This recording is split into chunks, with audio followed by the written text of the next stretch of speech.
guys, how's everyone? So we're here sorting out the Samaritan boxes, and today we sorted out 60 boxes. So if you see in the table, we have like 3, 6, 9, 90 boxes, and I'm waiting, and I have some in my table, and I'm waiting for the others to submit their show boxes.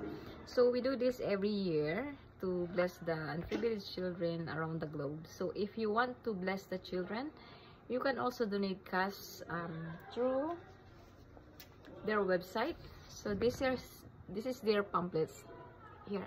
Samaritan First, go to samaritanfirst.ca, and then it will pop up their website, and they will give you can find there the instruction on how to pack how to bless the children. And if you want to avail the show boxes, you can order together with these envelopes materials.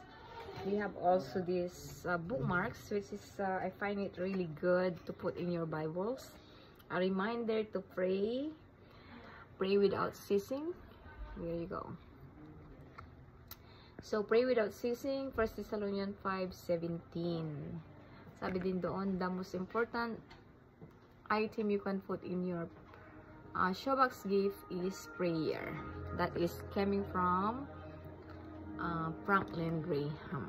So that's all for today. God bless everyone, and may the love of the Lord be with you always.